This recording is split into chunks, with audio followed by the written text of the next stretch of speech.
Halo teman-teman semuanya, selamat datang kembali di channel ini. Jumpa lagi dengan saya Vicky Himpong. Bagaimana kabar kalian semuanya? Aku berharap teman-teman semua di rumah bersama keluarga tercinta selalu diberikan kesehatan oleh Tuhan Yang Maha Kuasa. Amin.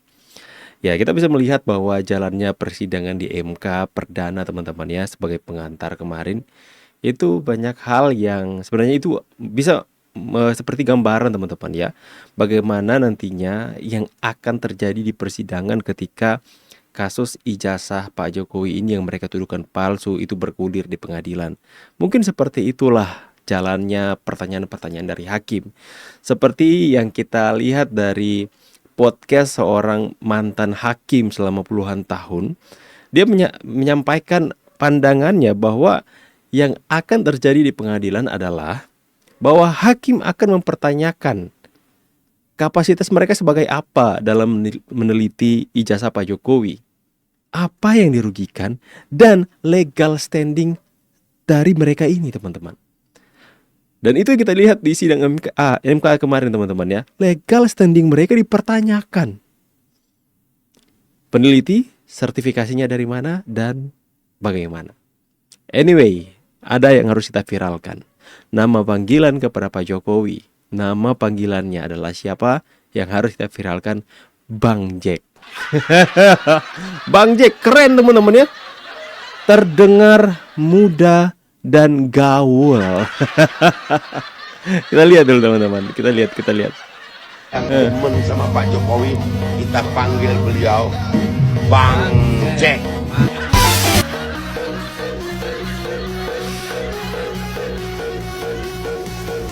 Ya. Ini yang kita harus ramaikan, nama panggilan Pak Jokowi, Bang Jack ya. Menyala Bang Jack. Legal standing kami. Nah ini ya, ketika legal standing mereka dipertanyakan, Tifa usai sidang melakukan konferensi pers dan mengatakan tentang legal standing. Yang secara spesifik itu menjadi tugas bagi kami adalah kami bertiga ini adalah peneliti. Peneliti itu Sertifikasinya mana? tidak harus ada di dalam ruang dan waktu. Walaupun kami bertiga sama-sama memiliki institusi independen yang dimana institusi itu mewadahi tugas kami sebagai peneliti yang kami lakukan sampai dengan hari ini dan insya Allah sampai ajal menjemput. Karena tugas ini adalah sebuah amanah. Tidak semua orang memiliki tugas oleh Allah Subhanahu wa taala menjadi peneliti. Karena peneliti itu berat, peneliti itu sunyi, peneliti itu tidak mudah untuk hidup dengan menjadi peneliti. Tetapi tugas ini kami emban dengan sepenuh jiwa raga kami. Oleh karena itu maka kami dengan senang hati menganggap bahwa ini adalah legal standing kami yang dijamin oleh hak-hak konstitusional. Itu legal standing versi Anda. Legal standing versi opini Anda. Ya. Tapi yang hakim maksudkan bukan legal standing soal itu, Bu. Anda bicara ini tugas, siapa yang menugaskan kalian? Nanti ujung-ujung bilang rakyat. Rakyat yang mana? Kok ngomong legal standing? Ini adalah jalan yang harus kami emban sebagai sebagai peneliti. Peneliti itu tidak mudah dan sebagainya. Ya. Apakah itu yang dimaksud dengan legal standing yang dipertanyakan oleh hakim? Ya. Apakah itu legal yang mereka lakukan ini? Nggak tahu ya, nggak tahu. Nah, oleh karena itu maka seluruh pasal-pasal yang dikenakan kepada kami dalam peristiwa yang dilaporkan oleh mantan Presiden ke-7, Saudara Joko Widodo, beserta dengan 4 laporan polisi yang lain, sama sekali tidak memiliki dasar maupun alasan hukum untuk melakukan tindak pidana kepada kami. Katanya mau uji di pengadilan, mempersiapkan 1000 pertanyaan kepada Pak Jokowi, tapi kok melakukan upaya agar supaya terjerat atau terlepas dari pasal yang dijerat kepada mereka. Gimana ini? Kok nggak konsisten? Katanya mau hajar di pengadilan, Pak Jokowi, saya akan buat sampai lama proses di pengadilan. Tapi kok mengambil langkah agar supaya kalian terlepas dari pasal itu? Gimana? Gak konsisten sih jadi orangnya. Sehingga karena itu dengan tegas kami nyatakan bahwa kami bertiga mengalami kriminalisasi. Oleh karena itu, salah satu jalan keluar terbaik di antara jalan keluar yang sekarang ini kami perjuangkan bersama para penasihat hukum kami adalah kami menghadap kepada Mahkamah Konstitusi yang mulia ini untuk memperjuangkan hak konstitusional kami. Jadi tadi bagus sekali Dalam hati hakim MK tambah-tambah urusan kali ini. Mungkin ya teman-teman ya. yang disampaikan. Ada nanti beberapa perbaikan oleh para kuasa hukum kami di dalam petitumnya, maupun harus dicari hubungan antara posita dan petitumnya. Itu nanti juga ada beberapa yang kemudian nanti dikoreksi. Dan kami sangat-sangat melihat bahwa sidang ini tadi yang pertama itu luar biasa bagus ya, luar biasa baik, dan ini insya Allah seperti kata Dr. Tifa tadi, kami menggunakan kata kita ya, karena ini tuh kita semuanya.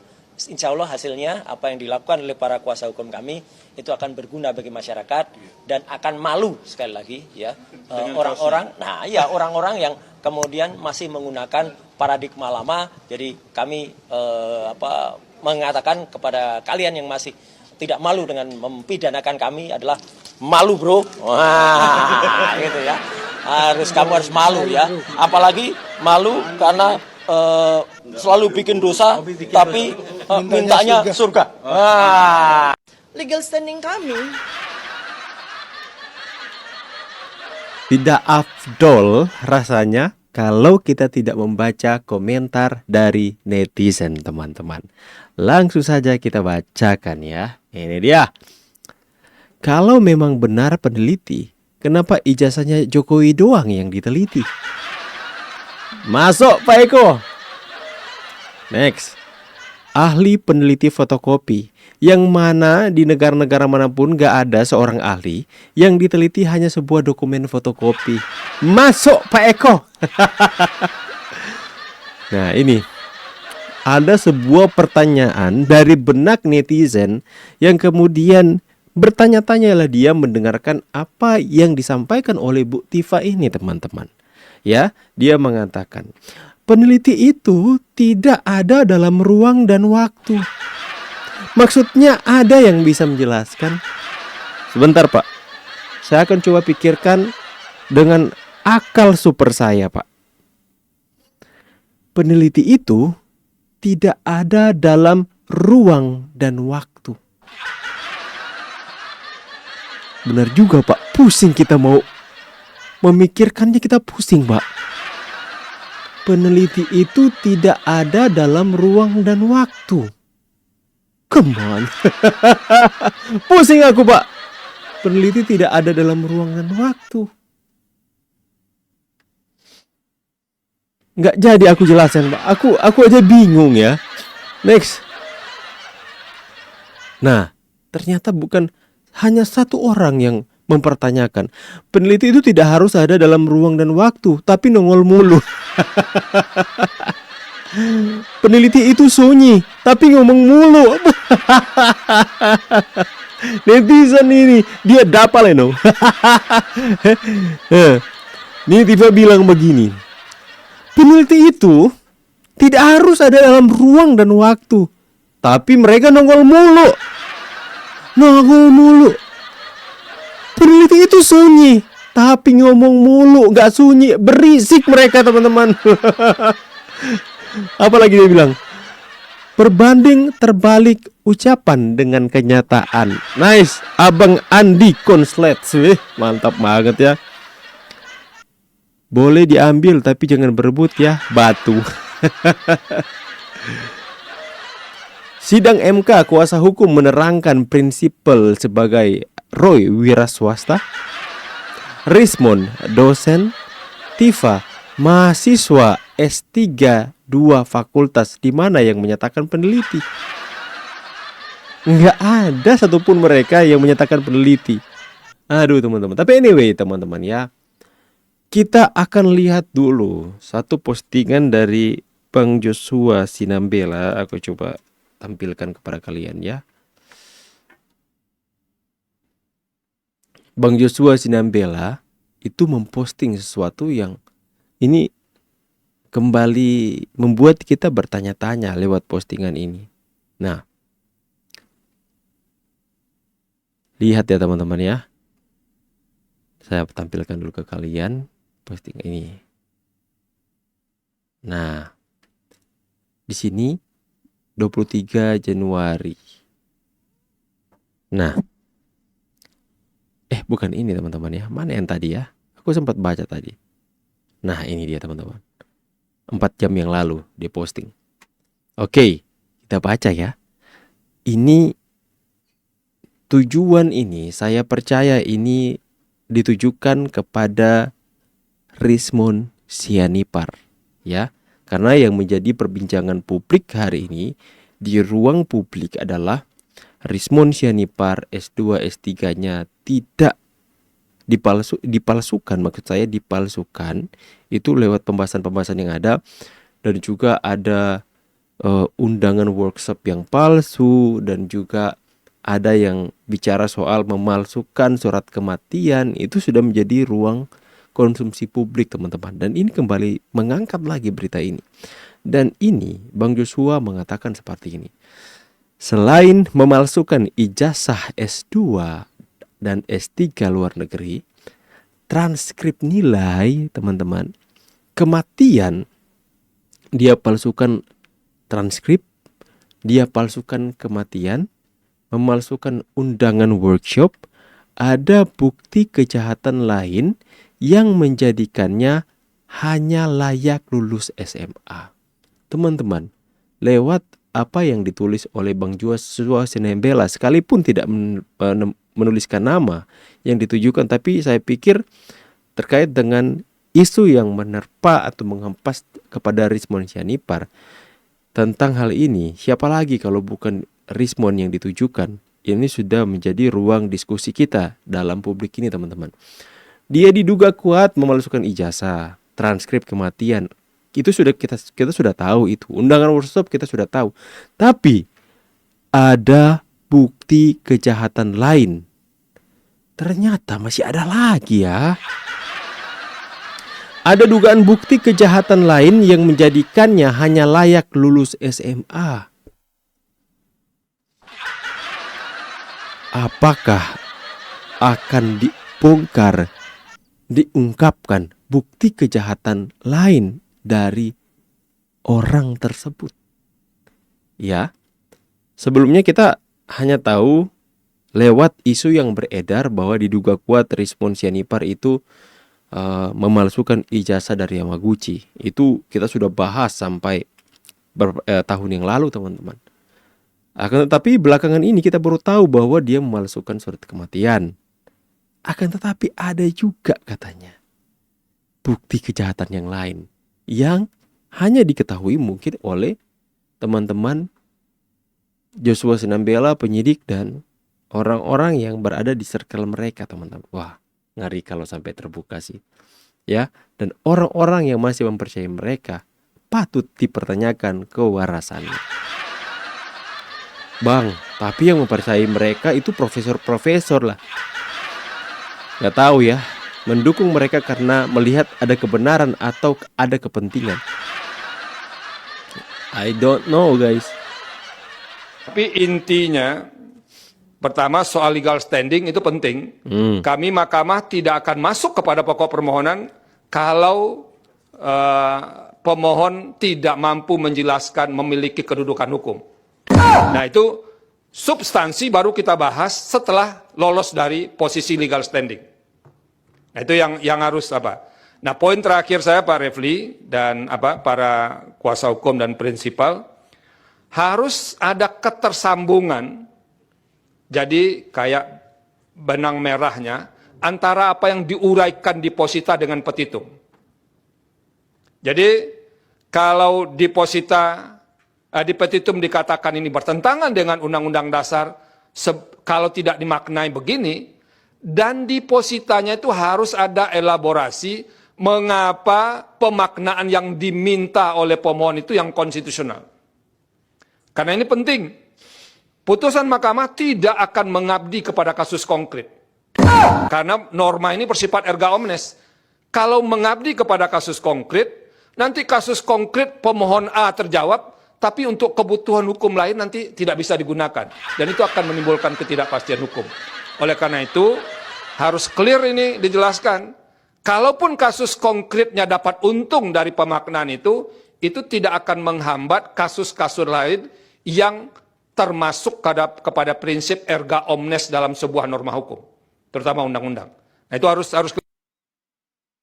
Nah, Dodo, legal standing dipertanyakan, mau mengabulkan permintaan mereka, tapi yang lain tidak mendapatkan kepastian hukum.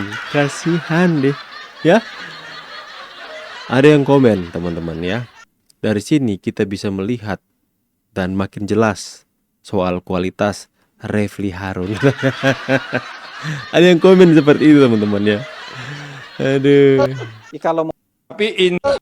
Kalau mau melawan Bentar ya. Berarti hukum itu hitam putih. Oke bang. Berarti Pak Jokowi besok nggak bisa melamar kerja dong kalau dia mau. Kan diminta ijazah. Oh, kenapa Anda menganalogikan nanti Pak Jokowi nggak bisa melamar kerja? Ya, analogi apa itu, Pak? Ya, analogi apa itu? Kalau misalnya ijazah Pak Jokowi ditahan oleh penyidik, nanti Pak Jokowi nggak bisa melamar kerja. Kocak. Aduh, kocak banget sih teman-teman ya. Masa dia lucu kali logika orang ini. Kok mendapatkan argumen soal kasus ijazah dengan melamar kerja yang kayaknya belum pernah terjadi di bumi ini. Logikanya kan kalau orang itu memang perlu kali ijazah untuk melamar kerja kan bisa minta izin ke polisi yang menyita untuk difotokopi, untuk dilegalisir, untuk melamar kerja dan minta surat keterangan dari polisi kalau ijazah itu tidak lagi ditahan. Lagi emang ada terjadi kasus kayak gitu? Ya memang Pak Jokowi nggak akan melamar kerja lagi. Bukan itu. Abang Projo sampai heran dengan cara berpikirnya teman-teman ya. Dia tidak bisa gini logikanya. Kalau itu ijazah harus disita sampai proses ini selesai, yang sudah sejak 30 April sampai sekarang udah Februari lagi nih, udah mau setahun.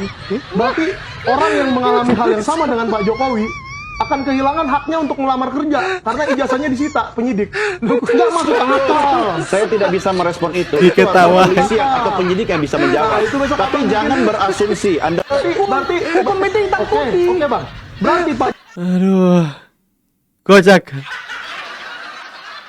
kalau mau melawan geng Solo, seperti kata saya Didu, wakil presidennya Pak Prabowo itu Gibran.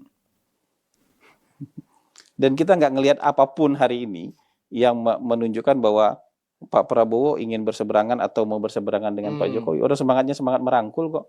Orang ini yang nggak punya kekuatan politik real aja dirangkul kok. Apalagi misalnya Pak Jokowi dengan kekuatan politik dia yang besar dan real.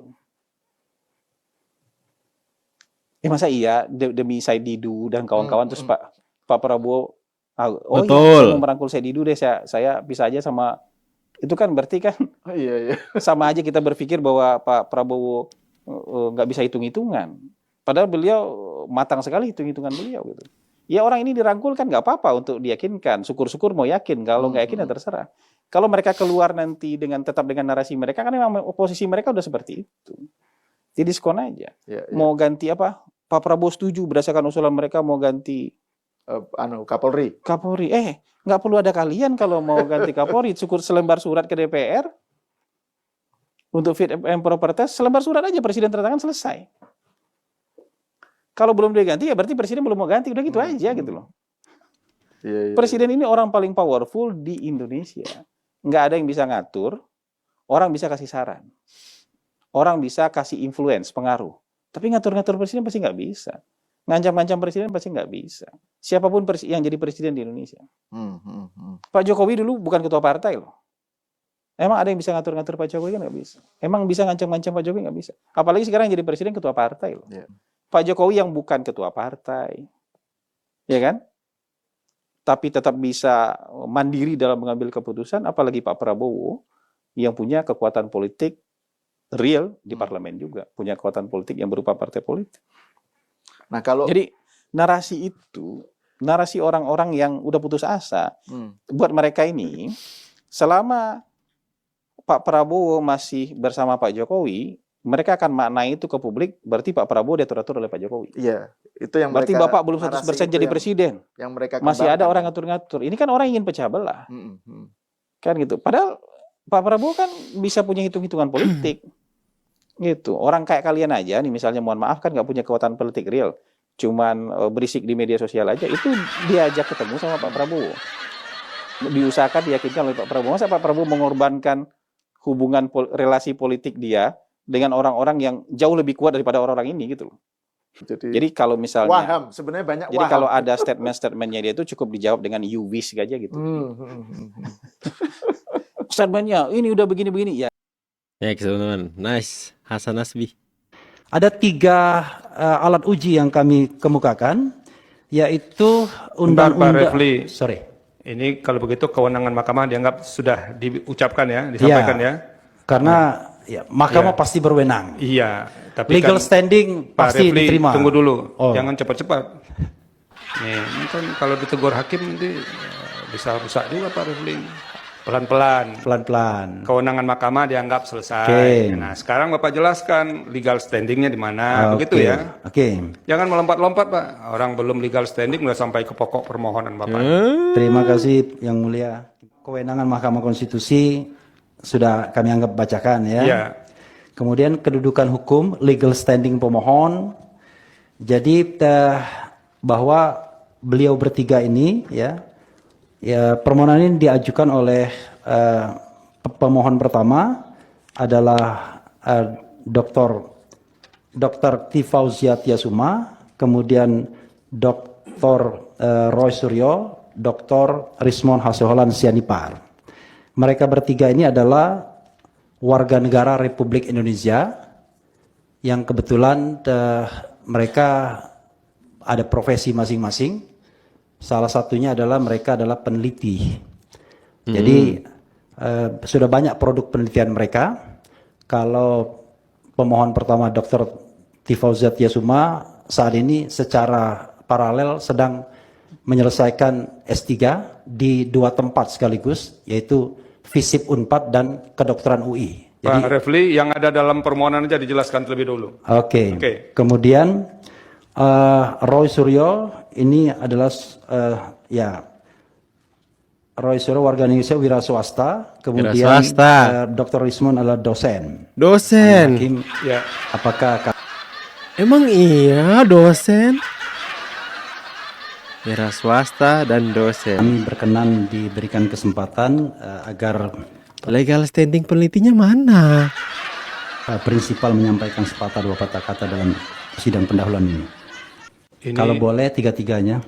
ini tidak lazim Pak Refli. Iya. Ya. Oleh karena itu mungkin lebih baik hadirkan sudah ada kuasa hukumnya. Apa Ya. yang mau kan sudah dinyatakan dalam permohonan ya. Kalau boleh, kalau Iya. nggak boleh apa boleh buat. Iya. Kura-kura dalam Dan perahu. tidak lazim seperti itu. Refli harus pura-pura tidak tahu. Oke teman-teman ya, ini adalah ruang diskusi publik kita. Silahkan kalian berikan komentar di kolom komentar. Saya pamit dulu, see you on the next video and God bless you. Bye guys.